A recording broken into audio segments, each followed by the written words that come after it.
के दुनिया में कोई फोर्स नहीं होता। उत्साह परम बलम। Prarambh, Utsah Parambalam. Taking inspiration from Honorable Prime Minister Narendra Modi's vision. Let us ignite the next major movement for startups. Let's celebrate the ideas and the excitement. Let Startup India International Summit.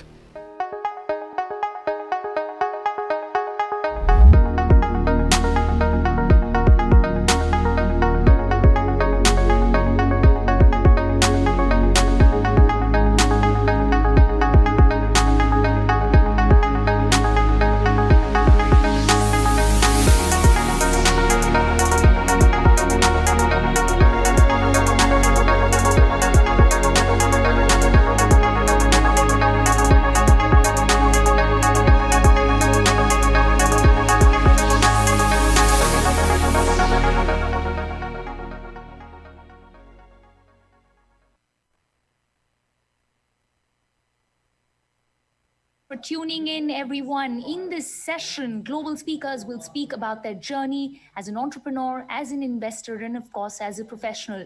They would talk to us about their challenges and how they've overcome their failures to succeed in a fiercely competitive world. Hello and welcome. You're watching Prarambh Startup India International Summit put together by DPIIT, Ministry of Commerce and Industry, and Government of India. Let's get this started. Well, I started writing an introduction for our next guest, but I decided to leave it unfinished. If you did not understand that pun, you will understand that over the next couple of minutes. Ladies and gentlemen, please welcome Priyanka Chopra Jonas. Priyanka, it's a pleasure talking to you right here at the Startup India International Summit. I have to point out, just a few years back, there was a time when actors were limited to only endorsing certain brands or businesses. They did ad films at max, and that's about it. But new age celebrities like yourself have decided to break those barriers and are venturing into betting their own money on startups. You've done that yourself. So let me start this conversation by understanding what made you take an interest in the startup ecosystem and what made you invest in companies. Well, Megha, just to circle back to what you were saying a little bit earlier, I think just like everyone else, when the internet exploded into our existence, it opened up avenues for people in entertainment as well. Like, for example, in the business of entertainment, you see streaming services causing such a large, making such a large space for entertainment to be seen besides just theaters, right? So it opens up the floodgates for different kinds of entertainment. And just like that, I think not just for actors, but in different opportunities around the world, I've seen so many people who have got interested in tech and startups, because I think the beauty about investing in tech or startups, or for me, technology, I'm a big fan, I always have been, is that ideas are the currency of the present right now. You can be anybody from any field as long as you have an idea and a viable business plan, and someone who can find a gap in the market.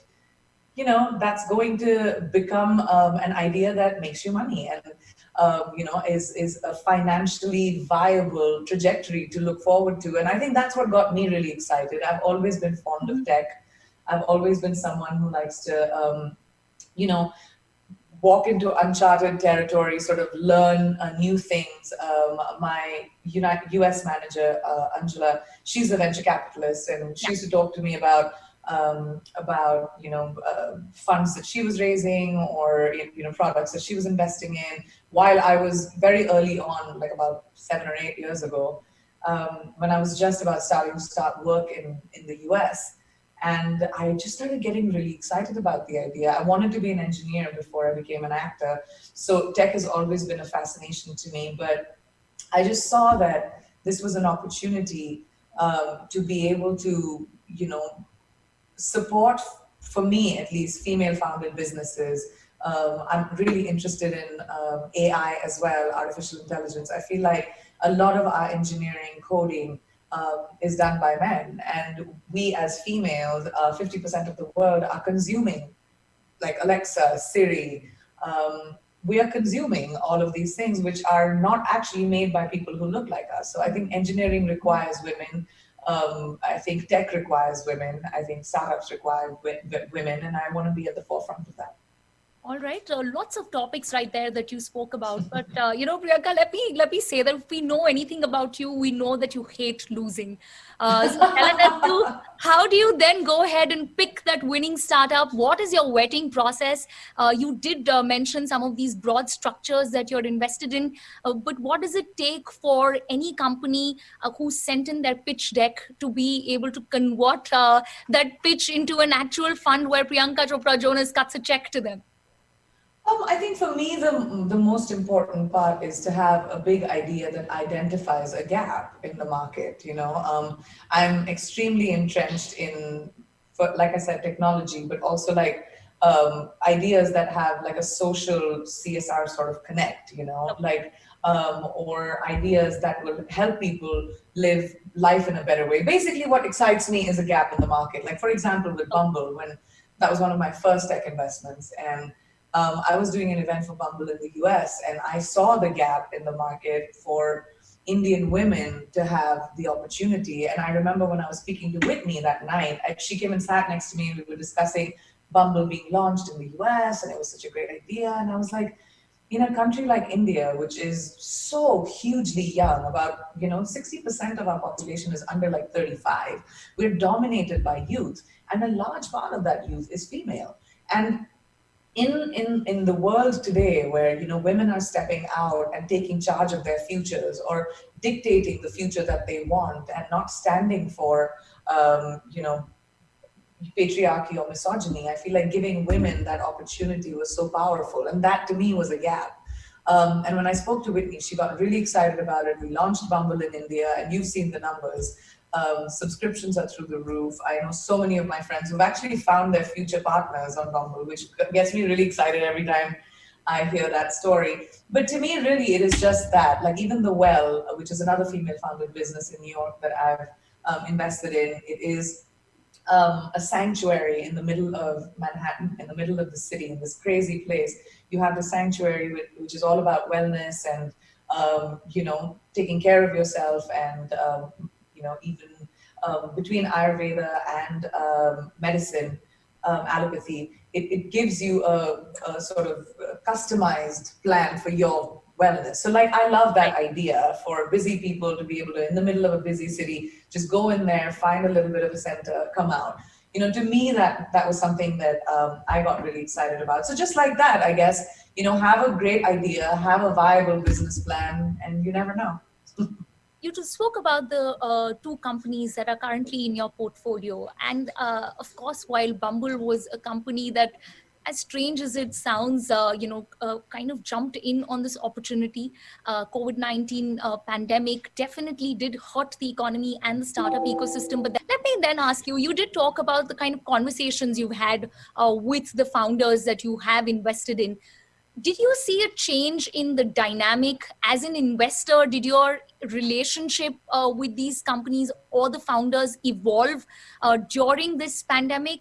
Maybe some anecdotes that you can share with us at that point?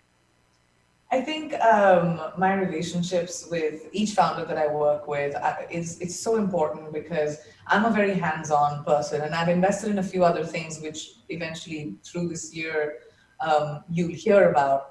But most of the founders are my friends, whether it's Whitney or whether it's Sarah, and a few other people that I'm working with going forward. They're friends. We talk about things. We talk about the evolution of the companies that we've sort of collaborated with. And I mean, anecdotes, this time has been so unprecedented and just weird for everyone in the world that, just seeing the kind of effect that it's had on businesses around the world is, disastrous, and it's extremely scary. And I did this huge campaign with another, a beverage company, which is a hard seltzer called Bon Viv, that I'm involved with, and I'm their creative advisor. And we did a huge campaign. We were supposed to launch, the campaign this last summer in 2020, and of course the pandemic happened, and it just seemed tone deaf to be having, like billboards and photo shoots with when everything was going down the way it was. So we decided to take what we were going to do with that campaign and flip it. And we did a campaign on my socials, which was supporting female businesses. And we highlighted female businesses from India and the US specifically, because they're my two homes. And that was what we did our campaign as. And, that's what's important in this time. And it's not going away anywhere. We're still in the middle of a pandemic. Yeah. You and I would have been having this conversation face to face if we weren't in this situation. So, being aware of that, and I think having an awareness of what your capabilities are and how you can extend that help to people who don't have that ability right now is something we've seen and something that we should be very, very aware of, acutely Right. aware of.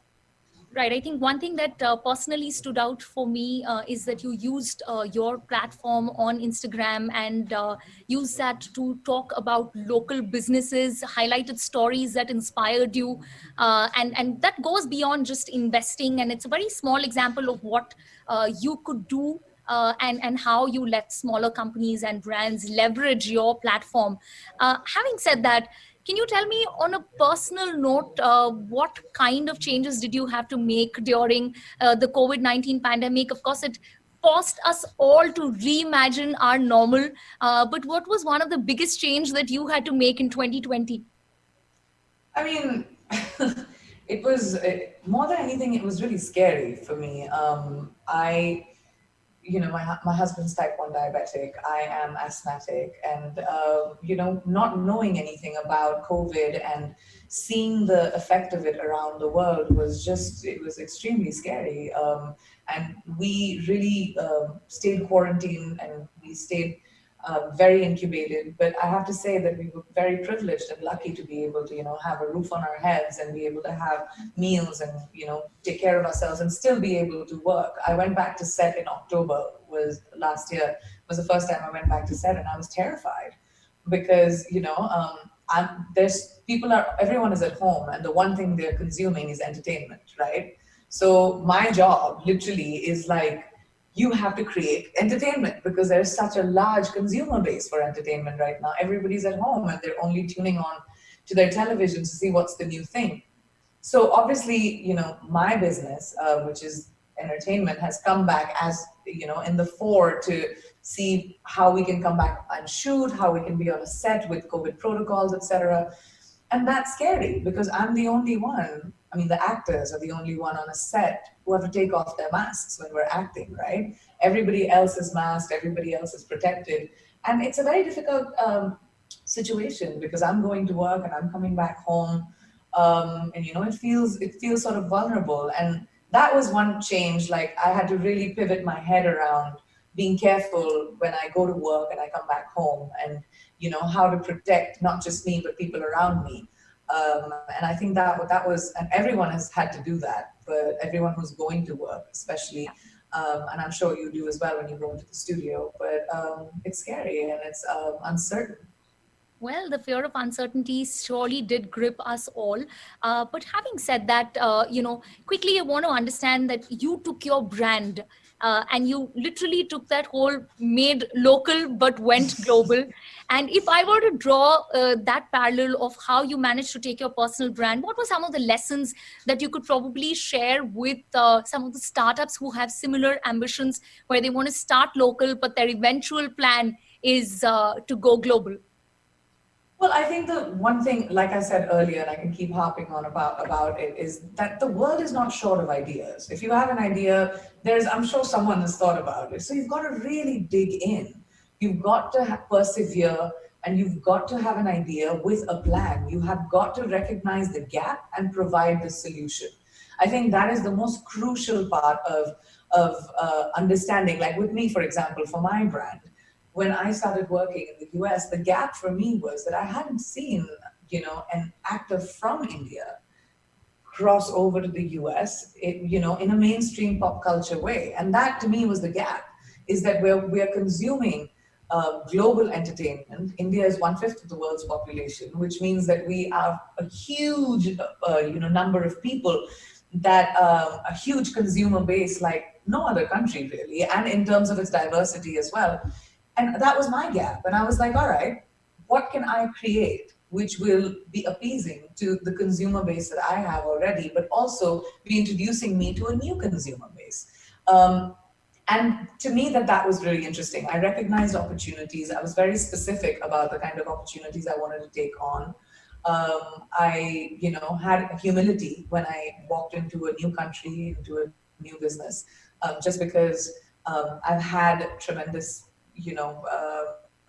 popularity in the work that I've done in India doesn't mean that I necessarily should be entitled to have that in another country. So, all of that was really required. I had to start all over again, and it was the nature of the beast. And it's the same way. If you have an idea and you find a gap and you have a solution prepared and a business plan prepared, you have to persevere. You have to not say no. You have to be tenacious. You have to create opportunity for yourself and knock on the doors. There are so many people because there is such a large consumer base that will be interested in a new idea. You just have to pursue it. That's really important. All right. So knock on every door, break stereotypes without falling into the trap of a stereotype. But, having said that, Priyanka, I want to pick up on a point that you mentioned earlier, the fact that you are looking at further investments in 2021. If I can coax you a little on that, if you can give us a sneak peek of, if not, which companies that you're investing in, at least what sectors are you broadly looking at? Well, beauty. It's something that I've been very interested in, having tech and beauty sort of mixed together. But that's something that I'm really exploring this year. That's one of the things I can tell you. And education. Beauty and education, Indian brands, or are you looking at global brands at this point? Both at the moment. I would love, my dream is, and I'm working really hard with this on my team, and I'll open this forum for anyone who's interested, but I would love to be a part of an Indian idea that resonates globally, and I'm really, really looking for that right now and working towards that in a big way. Okay, so all education-based startups and beauty and wellness startups, there's a door that you can knock at. Before I let you go, of course, the long-awaited debut with your book, Unfinished. I believe that it's about to be launched on the 9th of February. A little sneak peek about that. What can readers expect? I think the one thing to really expect with this memoir is, please know that this was very difficult for me. I'm not a very public person. I'm usually very private, especially with my private life. There are very few things. I'll skim the surface when it comes to who I am and sharing that. I've given a million interviews in these 20 years of my career, but I call this book In Between Interviews book.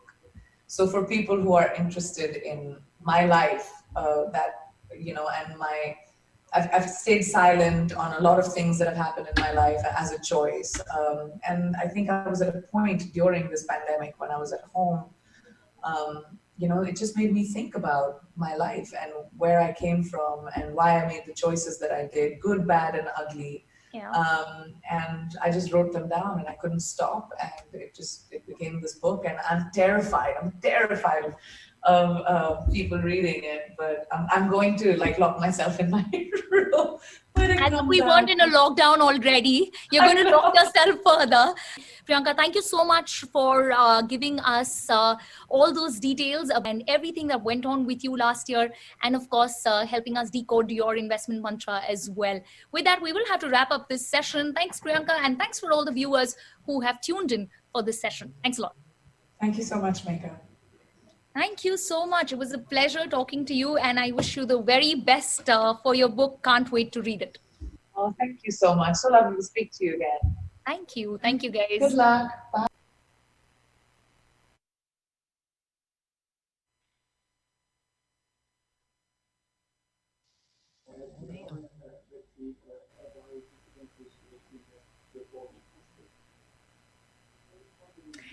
Well, good evening, ladies and gentlemen, and thanks very much for joining us here on this special edition as we celebrate India's startup ecosystem. The government's efforts to nurture and nourish the startup ecosystem took shape in 2016 with the Startup India movement.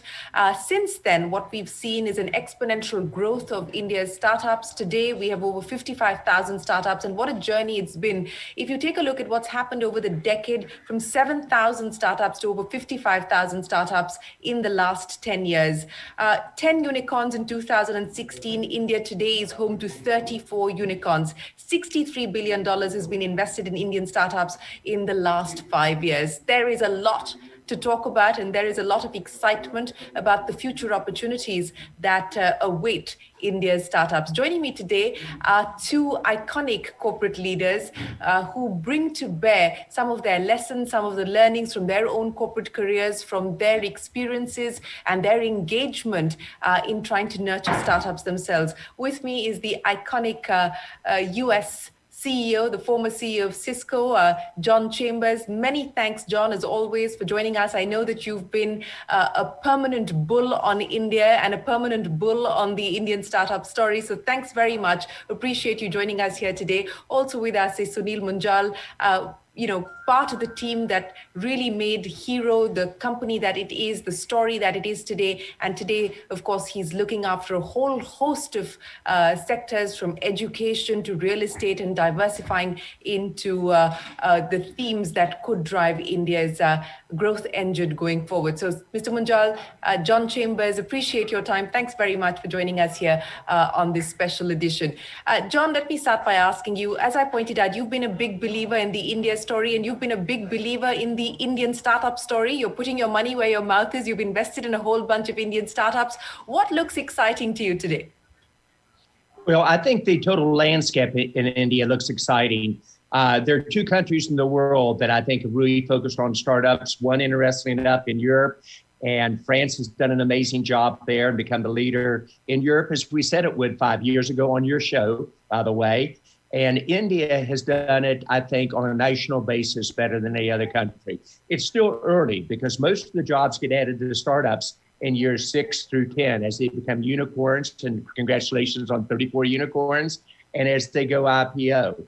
But if I look at what's exciting, I think it's a program across all 29 states, a leader in Prime Minister Modi that clearly gets it and is willing to risk the political capital to really make changes happen. And the startups coming out of India, especially out of the IITs, are world class. Your prior speaker said it well. She wanted an idea that came out of India that will go global. There won't be an idea. There'll be dozens of them over the next decade. Well, you're absolutely right about that the aspiration of Indian startups today is not limited to India. They are thinking global, and many have already started that journey of going global. But Sunil Munjal, let me ask you about what's looking exciting to you. What are the opportunities that you believe will drive this story forward? And the acceleration of the move towards digital, how much of an advantage will that be for India's startups that can be leveraged going forward? So first, thank you very much, and my compliments and congratulations on this brilliant event to recognize and celebrate 5 years of the movement of startups in India.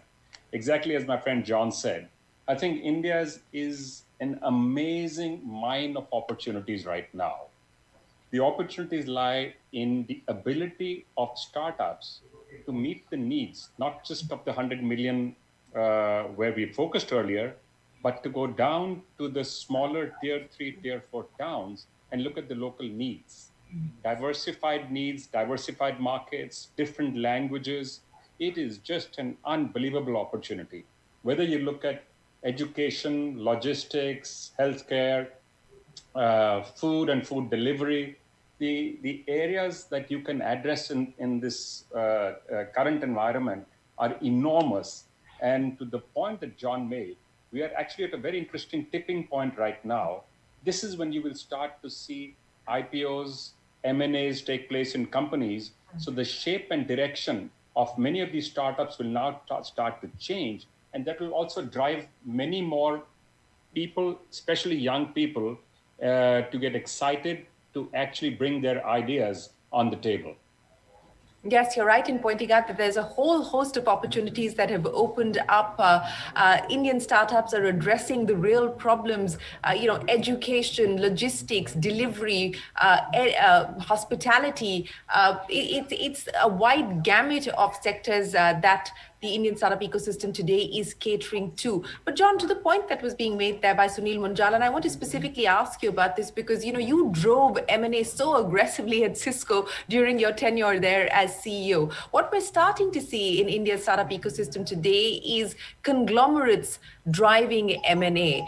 So far the consolidation was startup driven or investor driven, but now we're starting to see conglomerates driving the M&A activity. How significant do you believe that is going to be as we look ahead? I think it's going to be very significant as we look ahead. If you watch, and at Cisco, we did 180 acquisitions of startups. But as you and I have discussed before, and Sunil, it's a pleasure to see you, my friend, and to be on this panel together. We're going to have a great time today. But in doing that, once you're acquired by a large company, your headcount doesn't grow very much. Mainly only engineering. The other areas are just consolidated. So I think it's important that you get that balance right in India as we have in the US. You want these large companies to acquire smaller companies because that's where they're going to get innovation and innovative ideas that will kind of shake up the status quo in the slower moving older companies in terms of direction. But I would say probably 65% will exit through a M&A type of activity. And I hope it'll be as high as 35% do IPO. So a unicorn first, IPO capability. And I'd look for the government of India to make that process easier and tweak the taxation system to attract capital as well.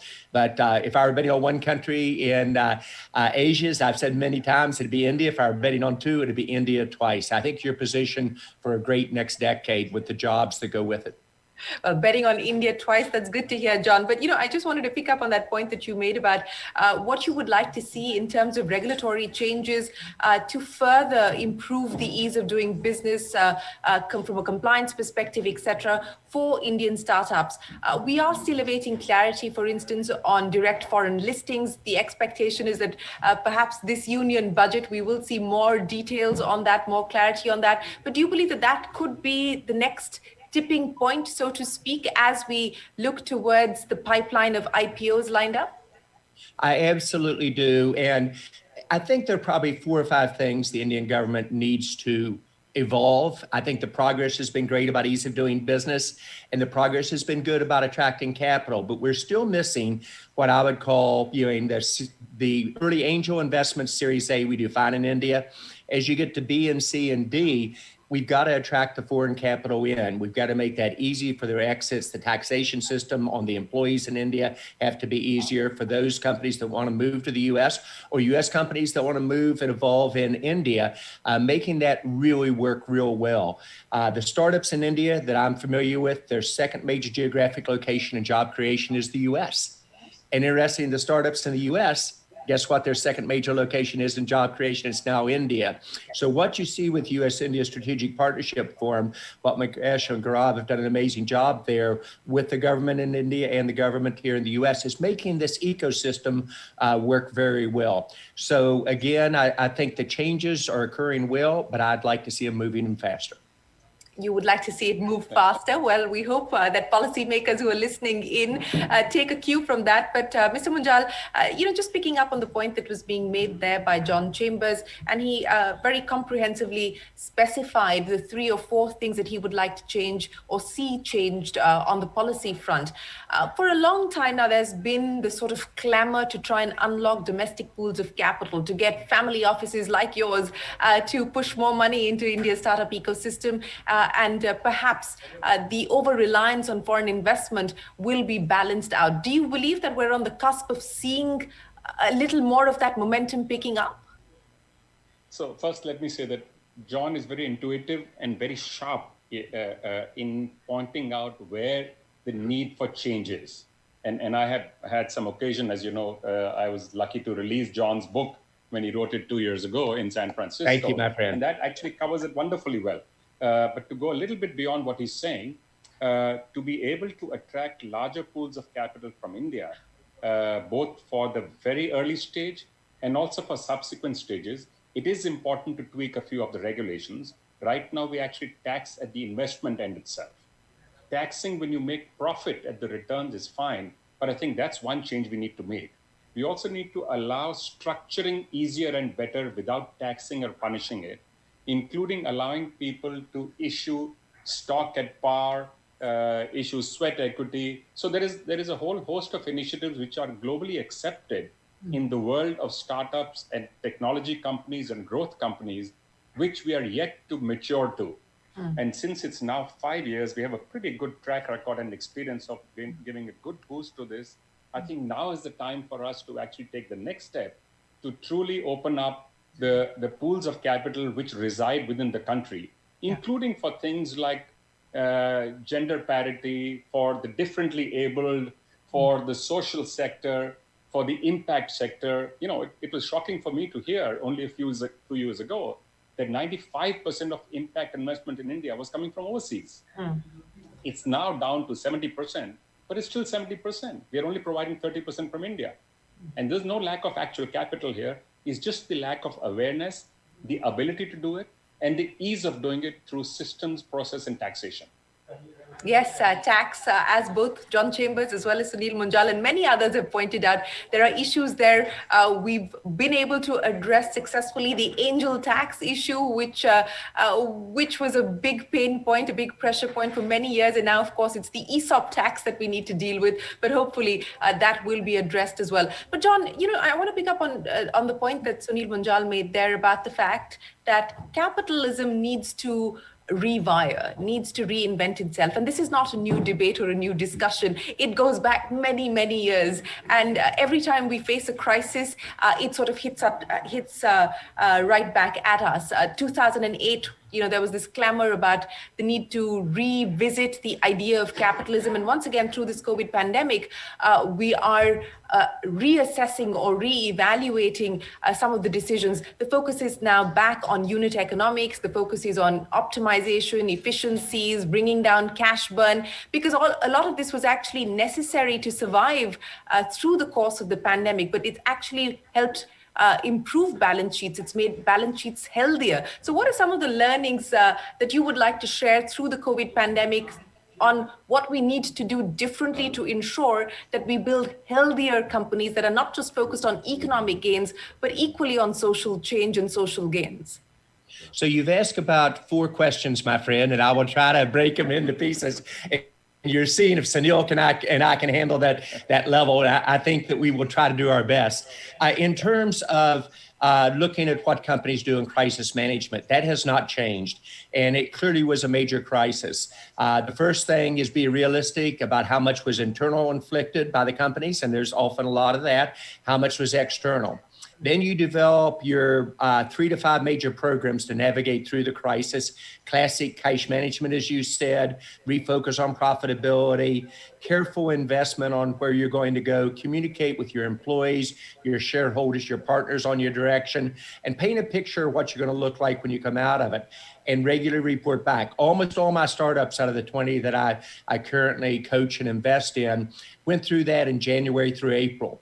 Then beginning about April, we began to do the classic Silicon Valley 2-step, moving to growth, looking aggressively at where we're going to go moving forward, and painting a picture of our dreams and aspirations. So I actually think the challenge for the Indian companies at the present time is to dream bigger. The startups did not get hit this time, Shireen, like they did in 2001 and 2008. In 2001, high-tech venture startups, 50% of them disappeared. In 2008, it was 30%. I thought this time would be right in the middle. I was very wrong. Less than 10% of the venture capital backed high-tech companies went out of business. So now's the time to put the pedal down carefully again and begin to dream what's possible and then execute on those dreams. To the third part of your question, we need to have a balance of both capital returns and benefit to society. If you don't do that balance, government will regulate you. True in the US, India, Europe. And it's also the right thing to do. Cisco, when I was at Cisco for 20 years as CEO, we won every major corporate responsibility award everywhere in the world, from Democrats, Republicans, China, India, Europe, Middle East, et cetera. And interestingly enough, we were the most profitable company in each of those areas in the largest market shares. And our turnover in an industry that averages 15% turnover in people per year ran 5%. So it's the right thing to do to get that balance for society. I'm going to give my Indian colleagues, both the larger companies, but also the startups, a general nudge here. We need to do better in that balance. And that's one of the things that U.S.-India Strategic Partnership is doing with their startup agenda groups, with Indian companies, startups, and U.S. companies working together. Yes, I think the world needs to do better in getting that balance right. But, important points that you brought up there. And Sunil Munjal, let me pick up on that. At the start of the pandemic and through the lockdown, the fear was that this was going to be a black swan event for startups, not just in India, but perhaps globally as well. It hasn't turned out that way. In fact, a lot of the startups who are involved with technology and technology-driven businesses, or who managed to make the pivot to digital, said that this perhaps has ended up being one of their best years. So what, to your mind, are the lessons that we can take away? How do you ensure business model flexibility? How do you ensure that your teams are ready to make the pivots when the need arises? How do you make your company more adaptable? What's your playbook? So the 2 or 3 things that we have been telling all the companies that we are involved with as investors, one is expect the unexpected. Be prepared to make changes at short notice, as we've seen now. Second is watch your cash. It's important to keep a tight watch on cash and how you manage cash in the companies. Always keep a little bit of surplus cash. In the old days, the more cash you burned, in many ways, those companies were seen as better companies in terms of growth. That, I think, is a little bit in the past now. And the third is the ability of companies to communicate better what they're actually doing and why it's important for the teams inside, the suppliers, as also their customers, to understand the impact that their actions will have on the business and the communities. And you made a very important point, both John and you made it, that the compact of business and society has changed. We have to understand it's no longer only about making profit. It's also equally important to have a positive impact on society in any and many ways that you can, whether it's on ecology, or it's on gender issues, or it's on things like water. I think all of those carry a very important message in them, and built into that is the goodwill that the business and the companies generate for themselves and allow themselves a better growth runway. Yes, and we hope that that is going to be the course of action for the many startups that we're seeing flourish in India, not just valuation, but value as well. The value creation aspect should not be ignored. But John, I want to come back to you. And, you've been writing a series of articles focusing on connecting business through technology and the power of innovation. And I want to ask you to share with us the playbook that you believe will work today. We're going through such disruptive tech cycles, such disruptive product cycles. In this sort of an environment, what should the innovation playbook be? Well, I think the issue that Sunil talked about in terms of a playbook, I'm going to expand on. These cycles, which on the one hand, Shireen, sound like a challenge, they are actually opportunities. Every company in the world, regardless of the size, will become a digital technology company. That innovation will largely come out of the startups. You'll have companies like Jio and from Reliance that are unbelievably creative, but boy, they work with the startups in a very large way, and to build an infrastructure which gives India a huge competitive advantage.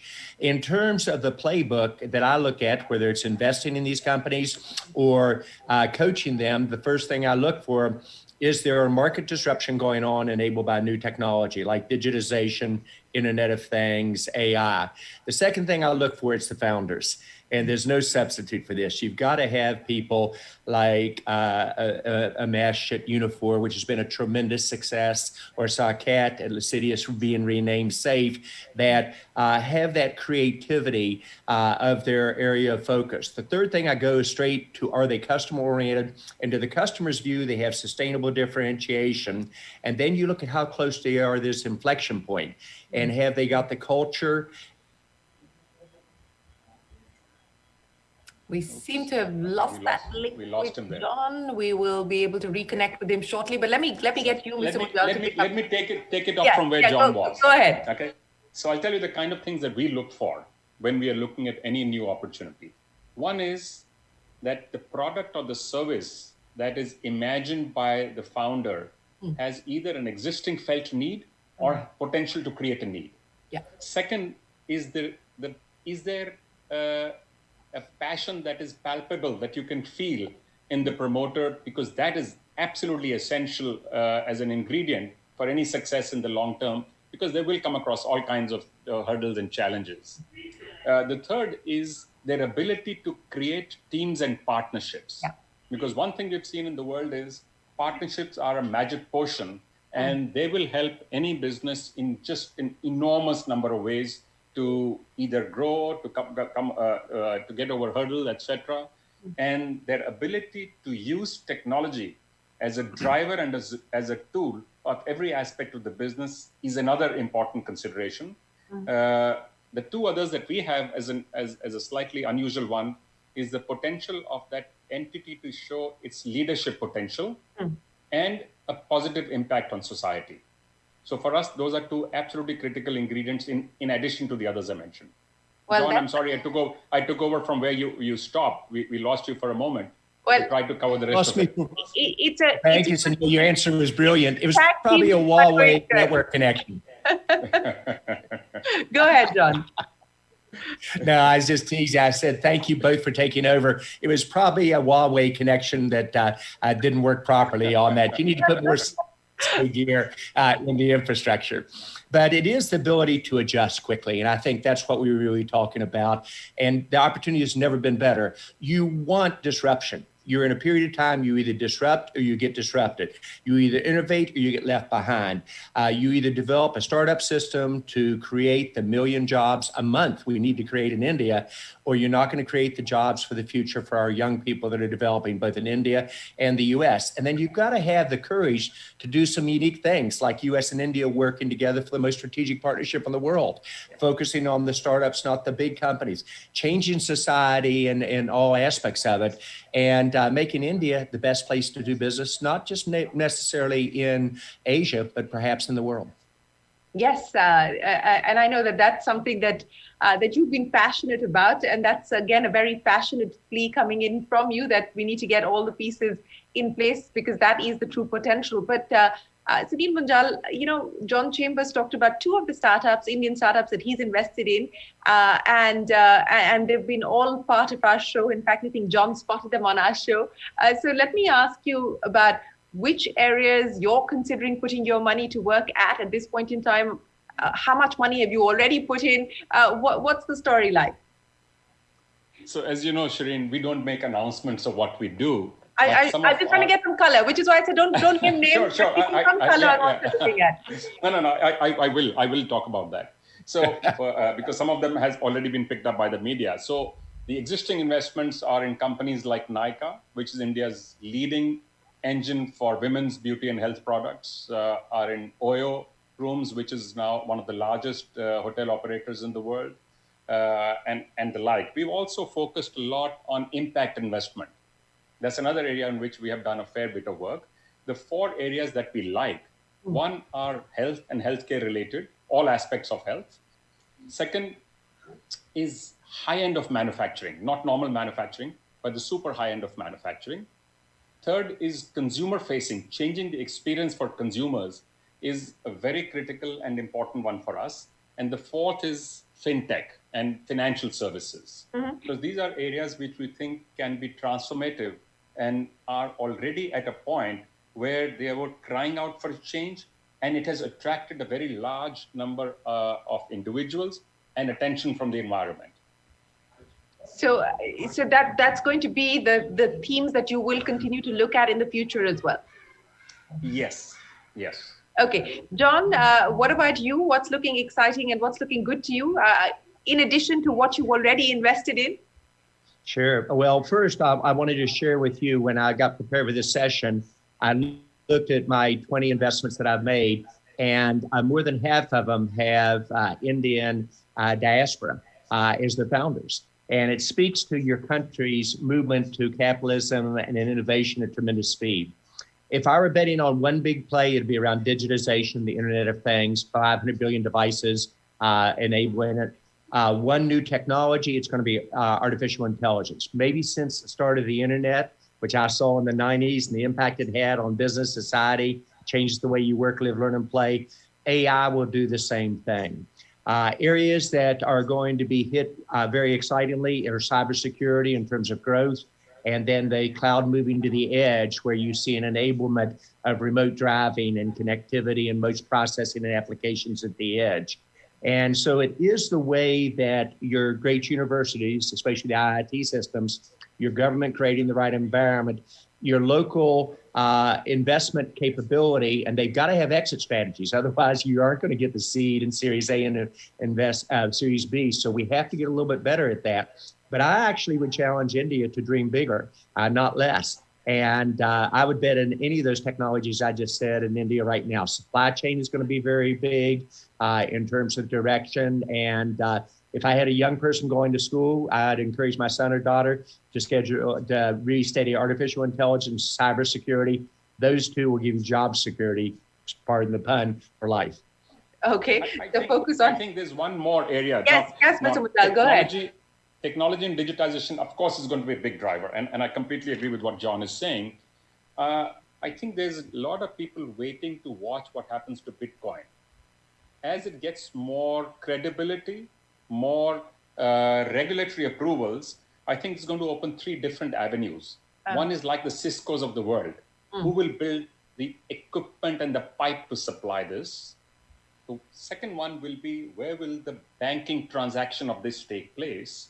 And third is pure writing of the digital software for this. I think there are three clear opportunities just waiting on the sidelines to jump at us as soon as this gets more credibility across the globe.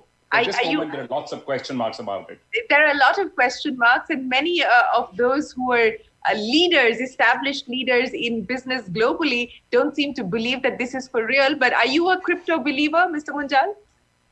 No, we have no investments whatsoever. But as I said, if the world and the regulators start to clear and believe in it, I think that will be a clear and present opportunity for many.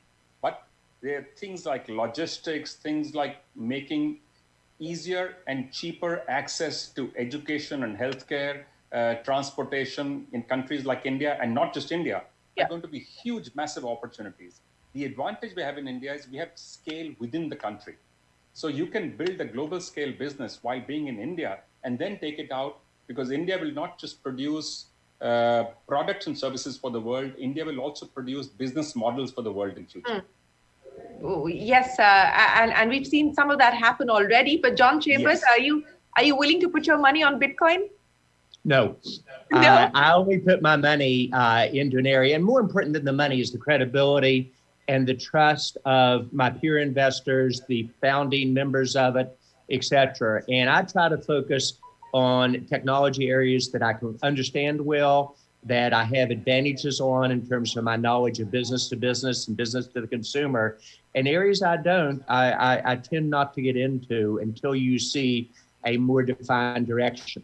Now, if you were to say, all right, John, if the Indian companies are looking about Bitcoin and direction, watch where the venture capitalists go. If the venture capitalists start to go there with volumes, they were almost always right. And so you literally follow the money of the VCs and investments. It will tell you when healthcare is going to finally take off, which it did over the last 2 years. It will tell you when you're ready for a different level of cybersecurity. It will tell you when AI is really real today in the direction. Yeah. Yes, follow the money. But Sunil Munjal, I want to talk to you a little bit about the culture of entrepreneurship. And in this context, I want to take you through your experiences of being able to put that down in your book. What was that like? And what would you say entrepreneurship means to you today after having sort of been in the grind, so to speak, for more than 3 decades? Well, my book, as you know, was not my personal experience. It was my dad and his brother's experience. But there is a fair bit of learning for new entrepreneurs from that book, because that was building of a business in an environment which was not business friendly. This is starting from pre-independence. And in the early years where India was very highly regulated and had all kinds of issues of challenges of shortages, materials, technologies, people. And there's a fair bit of learning. How do you handle adversity?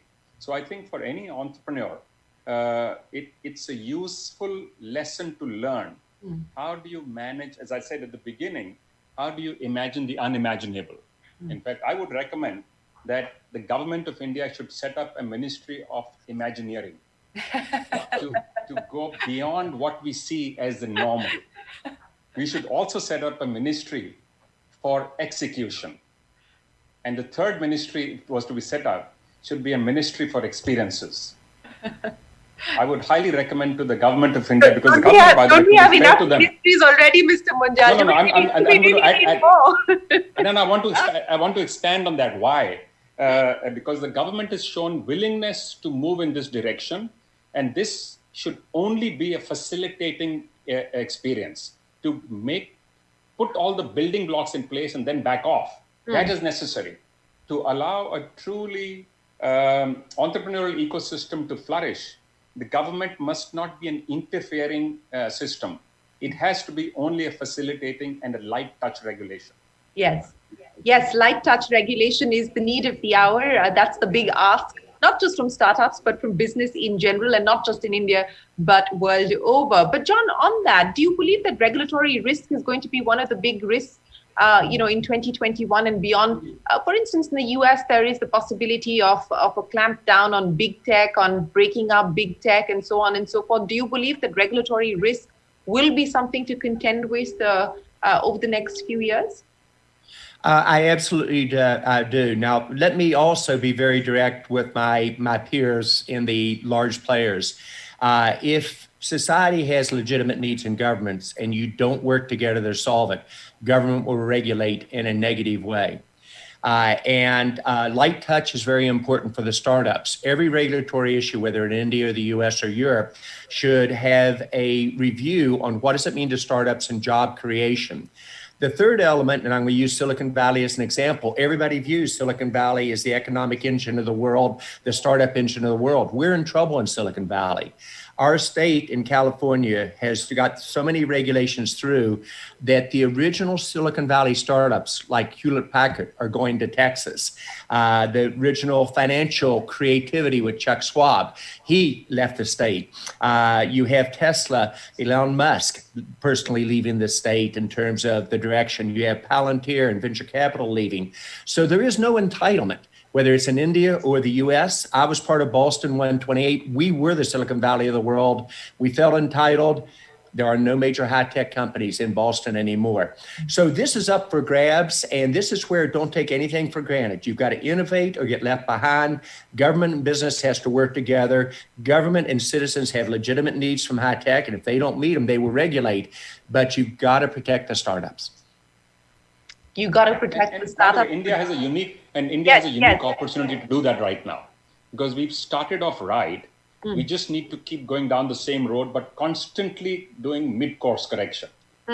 Okay, yes, mid-course corrections are always a good idea, because you review, you assess, and then you take stock of where you want to be. But John Chambers, there's questions coming in from the audience. And this one says, what is the most important suggestion you would give to young entrepreneurs who deliberate on the risks involved in taking up new ideas or establishing a startup? The risk-taking strategy, John, that you would leave us with. The risk-taking strategy is you've got to dream and follow your dreams. Your education, and you've got a great education coming out of the universities there in India, becomes key. And you've got to have the courage to take those risks. It might surprise you. I am, once again, making major commitments, literally a mortgage on the house to bet on the startups of the future. And I'm going to continue to be a risk taker all the way through. When you no longer want to take risk, you should no longer be in business or job creation. But I'm going to challenge them. I want the startups out of India to dream more. I think we got knocked down a little bit by COVID. It's a terribly depressing issue for families and companies. I want our startups in India to dream more and to look at how you will become the major high-tech companies of the future. I think that is within your grasp if we execute right. Yes, we need to get the execution plan right. Mr. Munjal, questions coming in for you as well. How do you perceive failure? And if you can take us through a personal experience where you have had to deal with failure, how you coped with it and how you moved on. I think that's a very important question, Shireen, especially in our society, where failure in India means, used to at least, a permanent black mark against any individual, organization, company, or state. And world over, at the most successful hotspots of innovation, failure is seen as the best learning experience. And I can tell you in my own life, I've had many, many failures, as all of us do. And I found some of the best learning in my life actually came from there. We set up a textile company many decades ago, which I was leading, and we had to shut it down. We had to sell it because we could not make the cut of the kind of work culture required in that industry. In those days, the culture was to take shortcuts in excise and all kinds of stuff. And we've also had many other failures. And this is something we've actually, in our companies, actively encouraged people to experiment, knowing fully well that not all of it will work. Very often you'll fall flat on your face. So what we started to do was, in the town hall, recognize people who had done something special, and in the same town hall, recognize somebody who tried and failed. Because the recognition was, and it was exact same recognition, because the recognition was for trying. Because when you start, you have no idea whether you're going to be successful. And we try and teach and tell ourselves the same thing. Each time you stumble, that there is an opportunity to learn and get up and go again. Yes, treat the adversities as opportunities and not necessarily the end of the road. John Chambers, another question that's come in for you from the audience. Please share one incident from your life that's had a lasting impact on you, both personally as well as professionally. The incident for me would be, I'm dyslexic, and we've talked about that a little bit before. For those in the audience that are dyslexic, at first you feel you're not intelligent, you can't compete, and my parents always provided support, but learning to overcome that, and I had a teacher by the name of Mrs. Anderson, before dyslexia was understood, she taught me how to deal with it, and then I learned how to make it a strength. It was unbelievably crushing in school when kids would laugh when I started to read. And to take not being able to read and then turn it all the way around to where you're able to communicate, et cetera. It teaches you how to deal with life's challenges that all of us will face. Jack Welch, the generation in front of me, who I think for his generation was the greatest business leader in the world, he said, John, you will never be a great leader or have a great company until you've had a near-death experience. At first, I didn't buy into that. After 2001, and you were very gentle, you didn't ask me the question, tell me about one of your failures. 2001 was. We had 10 years in a row where our stock doubled almost every 18 months. We created 10,000 millionaires for our employees. We won every award there was to win in the world, the most valuable company in the world. But I kept doing the same thing again and again right. And I missed the flags that indicated there was a major economic downturn coming. At the end of 2001, Jack Welch called me up and said, John, you now are a great leader and you have a great company. I said, Jack, I don't feel like it. I let my employees down. I let my shareholders down. It was the worst year of business in my life. But he said, John, this will be viewed as your best year ever. And I said, you're the only one that's ever going to say that. And he was right. But where Sunil led us and you led us with the question, it's a question from your audience, you are more a product of how you handle your setbacks than your successes. I look for startups where the founders have been knocked on their back before. I invested in a startup this week that, interestingly enough, we'd acquired that company, that founder's company, twice at Cisco, and he also had a failure in the group on it. And I'm much more interested with learning from both. And this is why we need the role models in India that will take the time with the startups that they can learn from and be the coaches and walk through the issues. And I think we're starting to get there. Yes. Actually, I would be completely comfortable investing in a founder that's had a failure or two, Okay. because that tells them what not to do and how to manage to be successful next time. It's an absolutely amazing learning experience. Yes, learning from past failures and past mistakes is certainly something that we must acknowledge the failure, and we must learn from it, and we must learn to move beyond it and past it. I think that's crucial. But since we're talking about role models, let me ask you, Mr. Munjal, who inspires you the most, or who has inspired you along the way? Tough question, actually. Different people at different times, I think, right? All the way from scientists to, if you look at the Brownian movement, okay, which tells you about random growth and random movement of things. This was discovered by an individual, like that's why it's named after him. Now, this is a very important lesson in life, that you cannot predetermine what happens to you or to things around you. It's how you respond that defines you. So I'm actually very interested in learning from individuals who have the ability to respond well to varying environmental impact on them. Okay. Yes, at different points in time, you draw inspiration from different quarters. John Chambers, you already gave us a pretty vivid description of the kinds of startups that you're invested in, 20 startups, not just from India, but around the world. What's 2021 shaping up like? What's on your order book? What's your war chest looking like? So in the sequence you raised, 2021, in my opinion, and there's no givens, but if I'm a person that takes risk investments, and I am, I think might be one of the greatest years for startups ever. I think we're going to recover from the pandemic better than people anticipate. There's huge cash infusion from the central banks and the governments on fiscal stimulus. The stock market in the U.S. is at an all-time high, and it usually is a very good indicator of where the jobs and the economy will be 6 to 18 months later. You're looking at the startups survive the downturn better than any of us expected. And so I think 2021 will be the year of the startups. The second half of the year, I think you'll see GDP growth in the U.S. in the 5 to 6% range, which we haven't seen in decades. And I think you will see this global economy respond better the second half of the year than people anticipate. So the countries who have their act together on startups have a very bright future. But remember, disrupt or you're going to get disrupted. Disrupt or you're going to get disrupted. I think that is the perfect close of this very I would say candid, honest conversation that we've had here. John Chambers, Sunil Munjal, many thanks for sharing not just your professional insights, but also your personal insights, your personal experiences with us on what it takes to build a lasting business, what it takes to build an adaptable business, and what it takes to take risks when you are in business. Always a pleasure. Appreciate your time. Thank you very much for joining us here at Prarambh and sharing your stories with us. Thank you. Well, thank you so much. Session. Thank you very much. Thank you. Well, Bye-bye. there is Bye, going John. to be a lot more excitement and a lot more exciting conversations lined up for you here on Prarambh. But for now, from all of us, goodbye. Thanks very much for watching. Bye-bye.